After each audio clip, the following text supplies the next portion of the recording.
Somewhere in London, there is a safe. I don't know what room it sits in. Nobody has ever shown us a photograph of it. We only know it exists because, in 2021, a judge mentioned it in a written ruling, casually, almost the way you'd mention a filing cabinet in the corner of an office. Inside that safe are envelopes, more than 30 of them.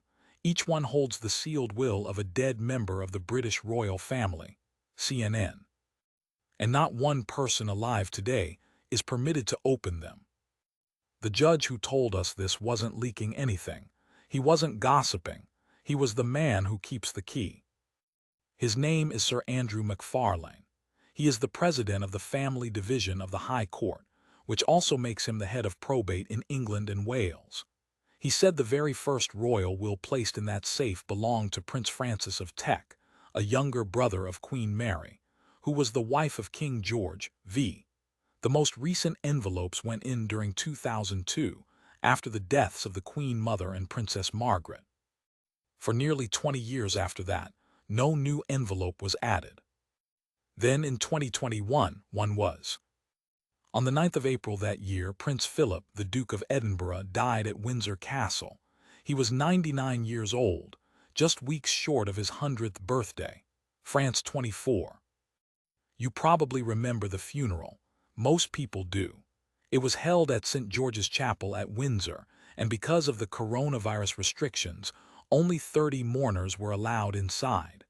30 people, for a man who had stood beside the Queen for 73 years.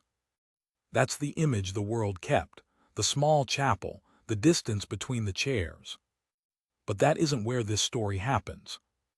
This story happens a few months later in a courtroom with no press inside, no cameras, no public gallery, nobody watching from the back row. And by the time the country found out it had happened at all, it was already finished. Here's the part most people don't know. In England and Wales, a will is normally a public document. Once probate is granted, it goes on file and anyone who wants to can go and read it. Your neighbor's will, a stranger's will. The rule is openness, and the only exception is if a court decides publishing it would be undesirable or otherwise inappropriate. Stewards. Ordinary people don't get that exception. Almost nobody does.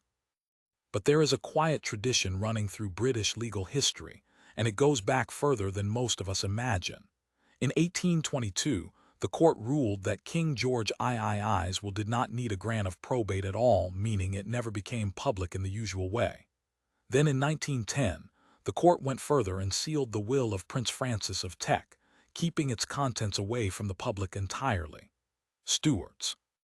Since then it has simply become the norm. Over 30 royal wills sealed. So when Philip died, everyone in the legal world knew what would be asked for. What nobody expected was how it would be asked for, and what number the judge would land on. The application to seal Prince Philip's will went to MacFarlane, because that is who these applications have gone to for more than 100 years. And for more than 100 years, they have been heard in private. The Law Society Gazette. Now here is the detail that makes this whole story turn. MacFarlane's first instinct was that this one should be heard in public. Think about that. The man who keeps the safe, the man who has the power to lock a document away for a century, his own first thought was that the country should be allowed to watch. He changed his mind. He was persuaded by two sets of arguments. Jonathan Crowe QC, representing the executor of Philip's will, argued that the publicity from a public hearing would be intrusive to the Queen. He said a private hearing, followed by a full public judgment, would let the court control the whole thing, limiting the coverage to a single moment rather than a long, grinding spectacle. And the Attorney General, Michael Ellis QC, who was there to represent the public interest, told the court something blunt. He said media interest in the royal family was insatiable and highly intrusive. The usual benefits of a public hearing, he argued, would be completely outweighed by the intrusion that would follow. So the doors stayed shut. No journalist sat in that room, no historian, no royal biographer. Nobody stood up to argue the other side because nobody was allowed in to try. The ruling came out on a Thursday in September 2021. McFarlane agreed that the will should be sealed. He ordered that no copy of it be made for the record and that no copy be kept on the court file at all, not filed away somewhere, not stored quietly, simply not there. He also agreed to leave the value of the estate out of the grant of probate, meaning we don't know what Philip left. We don't know the number. We don't know who received what. His reasoning, in the judgment, was that the publicity would be enormous, and that it would run directly against the aim of protecting the dignity of the sovereign. He said there was a public interest in protecting the private rights of the sovereign and those closest to her. France 24. And then he did something that had never been done before. Every royal will in that safe had been sealed indefinitely, forever, no expiry. McFarlane decided Philip's would have an end date. It was the first time in the entire history of this practice that a time limit had been put on a royal will. But how long? You can almost hear him working through it in the judgment. A period of 125 years, he said, could not be justified, but anything much less than 80 years felt too short. So, erring on the side of caution, he settled on 90. 90 years from the granting of probate. Not 90 years from Philip's death, from probate, which pushes the date past the middle of the next century. He also said that the historical and biographical interest in wills like this one is real, but that it only matters after enough time has passed. Enough time, in his view, being longer than a human life. People had tried to open these envelopes before. It's worth knowing how that went. In 2007, a man went to court claiming he was the illegitimate son of Princess Margaret and argued that he therefore had a genuine interest in seeing her will and the Queen Mother's.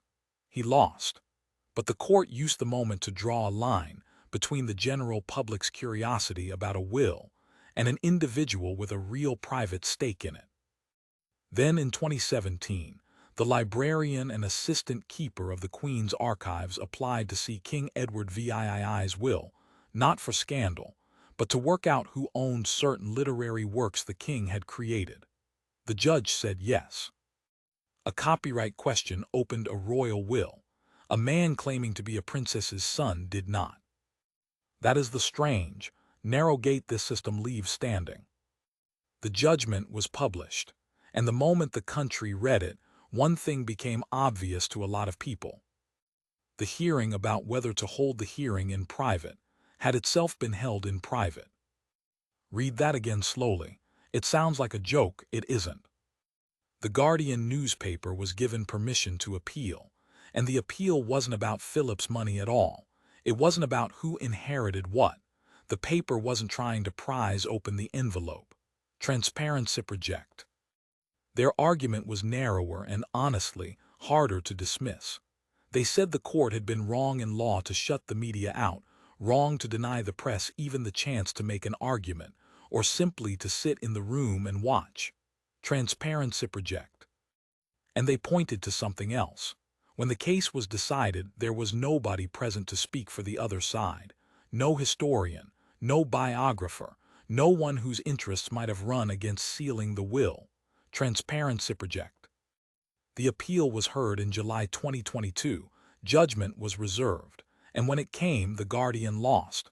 Transparency project. The Court of Appeal's reasoning was, in the end, fairly clean. The media has no automatic right to sit in on proceedings it isn't a party to. If reporters had been invited into that high court hearing, the publicity would have stretched on for a long time, which was exactly the thing the sealing was meant to prevent. Open justice, the court said, had been served well enough by publishing a full judgment explaining the whole process and the whole reasoning. And courts are allowed to step away from open justice in exceptional circumstances. These, the judges decided, were exceptional. Stewards. But one voice on that bench didn't sound entirely settled. Lady Justice King agreed with her colleagues on the law. Then she added that she had significant reservations. She wondered whether some lesser interference with open justice could have been found, something that still protected the dignity of the sovereign and the privacy of the Queen and her family, without closing the door completely. Transparency project. She agreed, and she still said it out loud. That line sits in the judgment permanent like a thumbprint pressed into wet clay. So what actually happens now? Nothing. For 90 years, nothing happens. When the time comes, the envelope will not be torn open. A professional archivist has to carry out the unsealing, specifically so the document and its seals are properly preserved. A small group of officials will be allowed to inspect it in private, and then they'll go back to a court, and that court will decide whether the will should finally be published or sealed again for another stretch of years. Read that last part once more. Even in 2117, the answer might still be no. And there's a small coda, one that almost nobody noticed. In July 2025, a court in England sealed the will of a man who was not royal at all, a man alleged to have been a senior figure in the IRA, known publicly by a code name. It was the first time in history that the courts had sealed the will of someone outside the royal family. Stewards. The reason was blunt and human. People named in that will could have been in real danger, judged guilty simply by association. And the court noted something almost sad about the document itself. There was nothing unusual in it, nothing intimate. Most wills, it turns out, are dull. Which raises a question you can't shake once it lands. What if Philip's is dull too? What if the most protected private document in modern British history is 3 pages of ordinary instructions? A house, some watches, a few names, a signature. We won't know. Not you, not me, not the judge who sealed it, and not the barristers who argued it, and not the archivist's grandparents.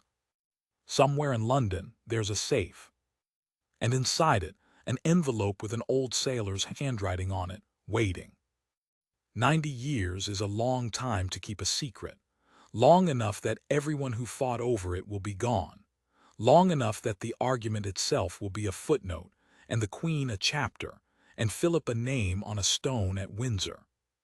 One day, someone none of us will ever meet will slide a blade under that seal. And Prince Philip will finally get to say what he wanted to say, to a room full of strangers who never knew him at all.